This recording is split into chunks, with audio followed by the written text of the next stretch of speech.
Welcome to the Deep Dive. Look, today we're getting into something really fascinating and honestly pretty bizarre.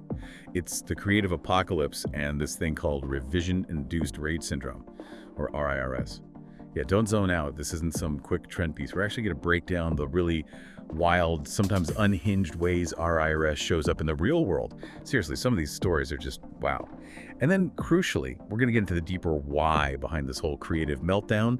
This part's important, so stick with us. You might even find yourself nodding along, maybe recognizing something, even if you're not, trying to optimize your morning coffee or reshape public furniture. So yeah, buckle up, this deep dive. It's just getting started. Okay, so Revision-Induced Rage Syndrome, RIRS. This isn't just some meme term, right? Our sources are telling us it's this genuinely strange new epidemic. Maybe that's too strong. Well, it's certainly a noticeable pattern, especially hitting creative industries hard. And we're talking about actual public disturbances, really unusual behavior. It sounds like professional burnout taken to a whole new, almost surreal level. Exactly, and that's what makes it compelling. It seems to be this extreme, but maybe weirdly logical reaction to the constant pressure. The relentless demands for feedback, for optimization in creative work. So our mission today is really to unpack that. We want to pull out the key stuff from what we've gathered, help you understand not just what is going on, but why it's happening, and maybe what it means for anyone dealing with modern work pressures. Because when your mind is pushed constantly with endless changes, subjective feedback, sometimes it snaps in these, let's say, unconventional ways. It forces us to ask, what does finished even mean anymore in this world of constant collaboration and revision? And what's the cost to our well-being? Okay, let's get into the specifics then. What does RIRS actually look like? Because some of the first reports are just astounding, people hitting their breaking point in ways you almost can't believe. Like this first documented case, Barry the Bender, Bendington. Right. The reporter covering this, who probably needs a vacation after this, saw him in Taman-Kankana Park. Now, Barry's a graphic designer, right? You'd expect him to be like adjusting kerning or something. Pushing pixels. Instead, he was meticulously physically bending a cast iron park bench into a pretzel shape. With considerable effort, apparently. Yeah. I mean, the sheer strength involved, it's hard to picture. What kind of advanced design work is that? Well, connecting this back, Barry's actions, as extreme as they seem, they actually reveal this desperate kind of strategy. He reportedly said he was just doing some advanced Photoshop, preemptively changing the product. Preemptively? How does that even work? His logic, however warped, was if he physically bends the bench now, nobody can come back later and say, Could you make that curve just a little more artisanal? Exactly. Or, the metal texture feels a bit too metallic. It sounds absurd, but it's this extreme, almost tragic attempt at efficiency, at finality. It really throws a spotlight on that frustration, doesn't it? Yeah. The endless, tiny, nitpicky changes on projects you thought were done weeks ago. Yeah. Signed off. Yeah. It makes you wonder, how much does that fear of more revision, that deep desire for something to just be finished, drive our actions, even unconsciously? That's a really powerful point. That need for finality driving someone to bend metal. And Barry's story is wild enough on its own, right? But then, like almost immediately after, just down the street, another scene unfolds, even more jarring maybe. Okay. Our reporter finds Clara, the screamer, cadenza. She's a freelance video editor, apparently very in demand. Yeah. And she's performing this avant-garde opera, but like with her own ear canals, emitting this incredibly high-pitched wail. Yeah. Seriously intense. Wait, screaming. Just screaming. Her reason, when she could finally speak, she gasped out 10 times. And then we changed the song. Okay, wow, 10 times. That connects directly to the emotional toll, doesn't it? The sheer weight of subjective, constantly shifting feedback. She said they kept asking for different things. Exactly. She recounted this whole saga. Something chill, then, no, more upbeat. Then, actually, can we go back to the first one? But make it sound more triumphant, but also kind of sad. Oh my God. That's impossible. Right. And then, this is the kicker, after 10 revisions, they sent her a meme. Just a meme, saying this is the vibe. A meme. Can you even imagine? She said, look, I'm a video editor, not a psychic DJ. You really can't blame her for snapping. Not at all. And it illustrates this critical point. What happens to your creative mind when the goalposts are always moving? Yeah. Especially with vague stuff like vibe or tone. Yeah. She claims her ears are now, like, permanently tuned to the frequency of impending revision requests. It got so bad, she's apparently looking into working in a soundproof bunker. Or becoming a mime. A mime, that's, wow. It sounds completely over the top, but given the story, it's almost understandable. It really is. And as absurd as Barry bending and Clara screaming sound, there's something deeply relatable under the surface, isn't there? It's not just about these big physical outbursts. RIRS apparently takes other forms too. Maybe forms that hit a bit closer to home for you listening. More subtle, perhaps? Exactly. And this is where it gets really interesting, how these pressures manifest in ways that subtly warp how people think and act. So what's the bigger picture here? Beyond the shock value of benches and screaming. Yeah.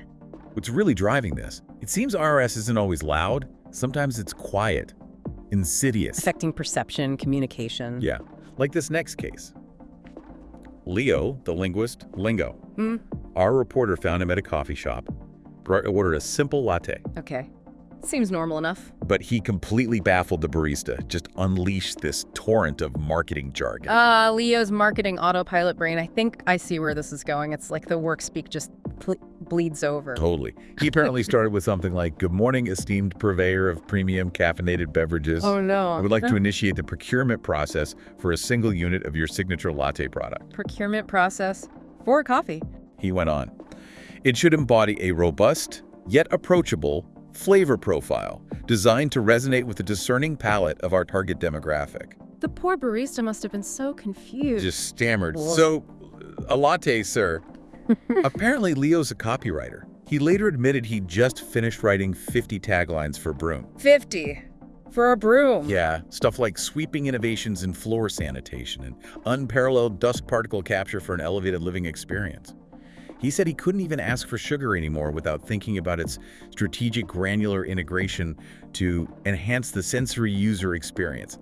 Can you relate to that feeling, though? Like you're trapped in a meeting even when you're not? All that corporate speak, but with more foam. It really shows how constant exposure to that kind of language, that relentless need to optimize every single word, can genuinely warp your perception of reality. When your job is all about crafting this hyper-specific, often inflated language for simple things, it starts leaking into everything. It makes simple, direct talk feel. Yeah. It shows the cognitive load, the mental strain that this constant selling or optimizing puts on people. Even ordering coffee becomes a performance. And it's not just language, is it? The pressure manifests in other ways, too. Across town, there was another incident. David, the debugger, Data. The software engineer. What was he up to? He was pulling an all-nighter, apparently, and was seen furiously tapping on an invisible keyboard. Invisible keyboard? Where? At a malfunctioning traffic light. No way. What was he doing? Muttering to himself about memory leaks, broken commits, infinite loops, and breakpoints. He was trying to debug the traffic light, like literally debug the city. So he saw the whole city as just buggy code, a giant program that needed fixing. That's exactly it. It shines a light on the immense pressure engineers are under, dealing with what they call legacy systems. Old, clunky code and just poorly optimized stuff everywhere. Okay, break those terms down a bit. Memory leak. Right. A memory leak is basically when a program holds onto information it doesn't need anymore and it just slows everything down. Think of it like digital hoarding. Got it. And broken commits? Flawed updates or changes to the code, like adding a new feature that accidentally breaks 3 others. Okay, and infinite loops. Loops that just never end. The program gets stuck doing the same thing forever. So in David's mind, that red light, it was stuck in an infinite loop on red. He even apparently complained about a vending machine having a race condition when it ate his money. Got a race condition. Yeah, that's when different operations conflict with each other, causing unpredictable, usually bad results, like 2 commands trying to use the same resource at the same time. But she genuinely saw the whole universe as, what, badly written software? Pretty much. Like, it all needed a hotfix, better version control. It's this critical point. When you're so deep in fixing the world's bugs, you start seeing everything as a flawed program needing constant debugging. It's that drive to impose order on chaos, spilling out of the job and onto, well, reality itself. Wow, okay. So when you put it all together, Barry bending, Clara screaming, Leo talking marketing speak at a barista, David debugging traffic lights, these aren't just random, isolated freakouts, are they? Not at all. They're symptoms. different symptoms of the same underlying condition, this RIRS. They're all connected back to that core idea. Precisely. RIRS seems to be this coping mechanism, maybe? Or maybe just the final breaking point.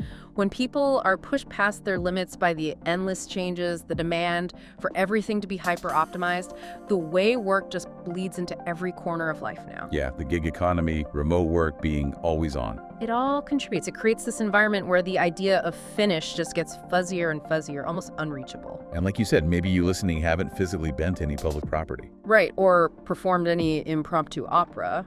But you've likely felt that pressure, haven't you? That little voice telling you to optimize something mundane. Like trying to streamline your cat's zoomies for peak energy expenditure efficiency.